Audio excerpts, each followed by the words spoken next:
Welcome to another virtual travel. I really enjoy this traveling the world through food because that's the least we could do. For today's video, I'm gonna show you how to make okonomiyaki using the ingredients that you could easily find it in your kitchen. And of course, perfectly paired with avocado sushi. So, hajimasu! First, let's make the okonomiyaki batter. Trust me, the ingredients were super easy to find, just like making pancakes. Start off with 1 1/2 cup of flour, 1/4 cup of cornstarch, 1 cup of stock. You may use dashi, but since we're here in Pinas, I use Norse chicken cube. Then I added 3 eggs. Mix it together forever, char. Then we need half of cabbage. Chop it into smaller pieces.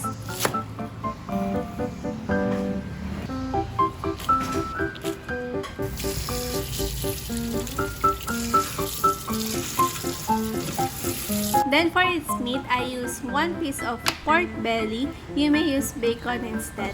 Chop it into smaller pieces. May mali yata akong ginawa dito. Dapat dito ko pala muna bago ko siya hiniwa. Then let's combine all together. Cabbage, I also added bean sprouts, carrot strips, and then fried pork. Now it's ready to fry. I used our smallest frying pan and used it as a molder. Just watch. Ayan, oh, ganyan. Tama, ganyan. Then for an added twist, we are gonna add yakisoba in between. Look, I use Payless Pancit Canton. Once luto na ang noodles, I just added okonomiyaki sauce or the bulldog sauce and sandwich the noodles in between 2 okonomiyaki. Then, tada! Add bulldog sauce on top and Japanese mayo. To add some art, get a chopstick and then ayan, gawin mo yan para maganda sa picture. Then for the avocado sushi, if wala kayong Japanese rice, meron akong tutorial about how to make sushi rice using ordinary rice. Ayan, the rice that you can find at home. Then just place anything na gusto nyong ilagay. So I use cucumber, mango, carrots, then avocado.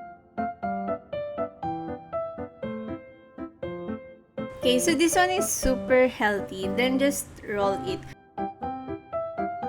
I made maki and uramaki rolls. Then again, for aesthetic purposes, I placed some thinly slices of avocado on top, then some sesame seeds. Here I added Japanese mayo, but I think it destroyed the presentation. So, wag na natin lagyan yung maki rolls.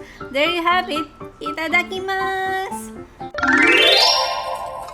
Hello mga ka-fooden! So for today's video, nandito na naman tayo sa Japan and I showed you do sa intro kung paano ko ginawa ito.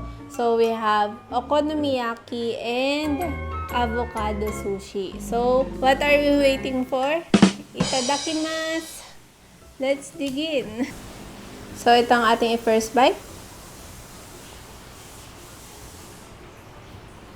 Ooh, sarap! Mm. Mm. Mm. Big bite na naman tayo dito. Mm. May drinks tayo dito. Right and light. Fish flavor.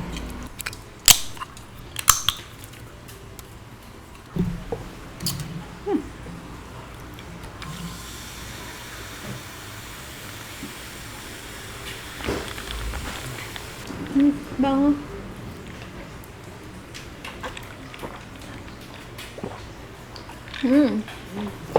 So, dito naman tayo. Dalawa yung ginawang sushi, uramaki and maki rolls.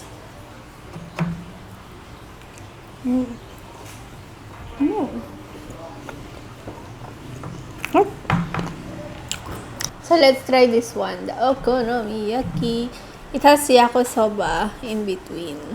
So, ito sa pangarap ko rin gawin. Pangarap ko i-mukbang. Kasi ngayon lang nakabili si Kasister nung bulldog sauce. Wow. So, let's eat this. Oh. Nalaglag.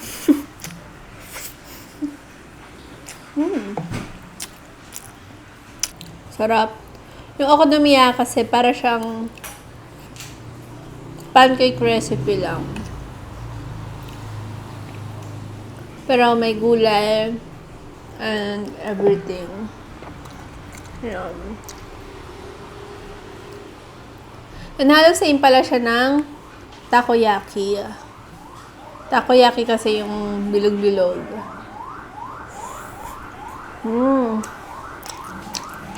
Try nyo po ito mga ka-fooden. Sobrang simple lang ng recipe. Yung mga ingredients for sure meron po kayo nun sa bahay. So, simpleng recipe na makakarating kayo ng Japan. So, better try it now.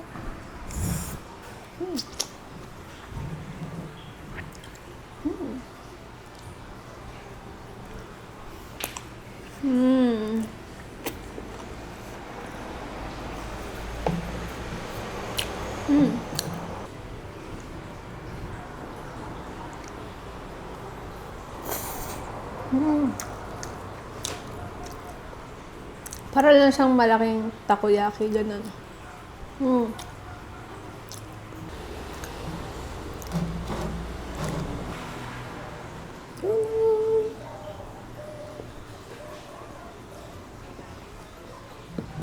Hop.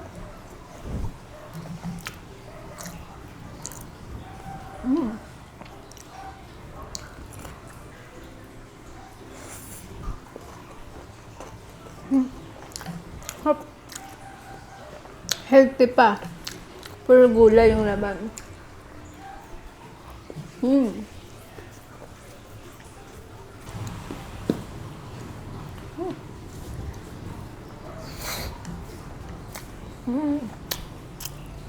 Hop.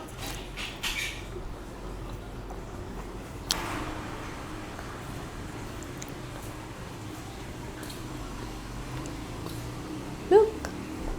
Basahin natin yung sauce. Woo!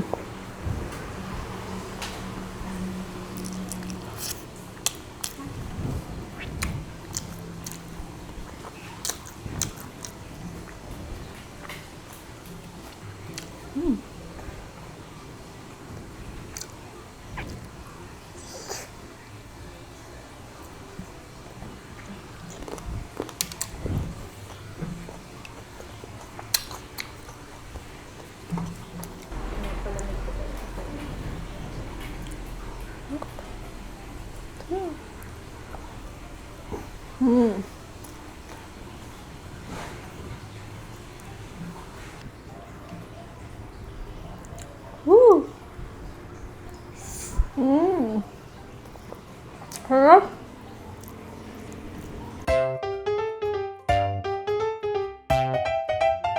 Sarap.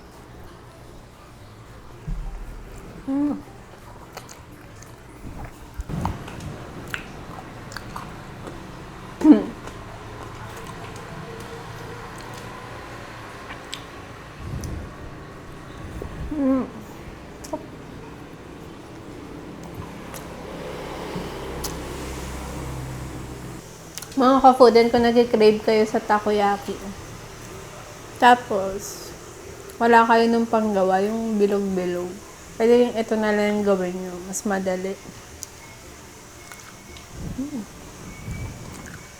Para lang talaga kayo nagawa ng pancake.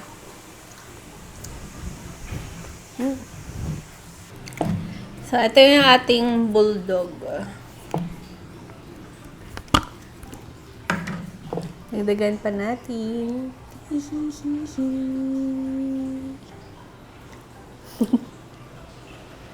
Sarap eh.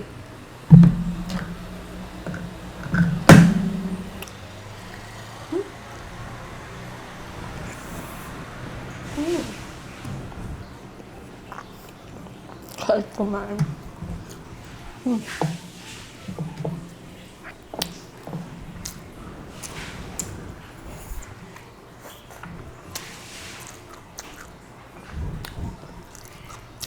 Harap. Complete meal na to mga ka-fooden. May gulay, may pork, may carbs.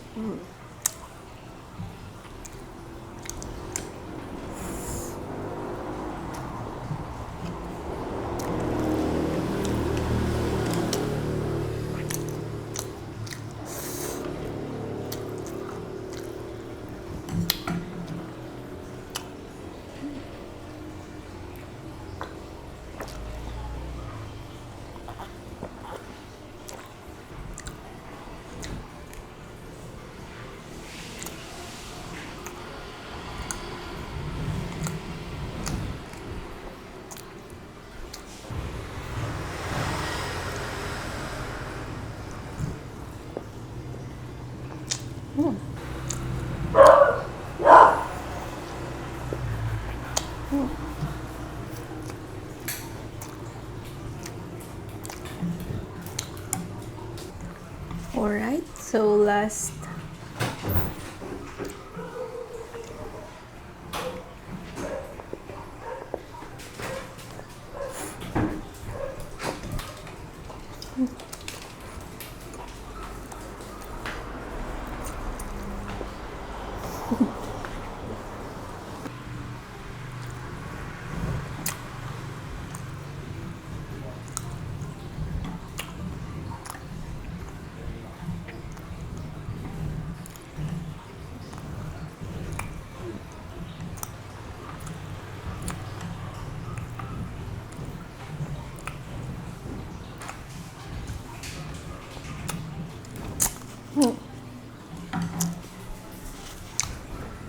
Yan, so itong sushi itira na natin kay Kasister. Kasi baka umiyak. Sabi, hindi ko na naman siya tinirahan.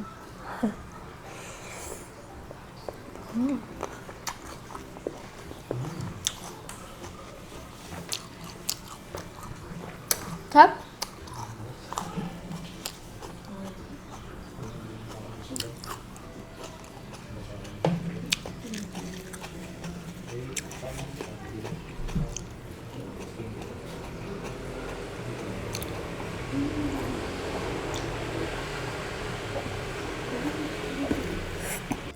So that's it for today's video. I hope you enjoyed this video po and sana masubukan nyo po itong ating simpleng recipe today. Yung mga shoutout po natin mga ka-fooden on the next video na lang po. So yung mga ka-fooden po na gusto magpa-shoutout, just comment down below and shoutout po namin kayo on the next video. So if you enjoyed this video, don't forget to give it a thumbs up, and if you're new, subscribe to our channel, and we'll see you on the next one. Bye! Thank you for watching. We love you all.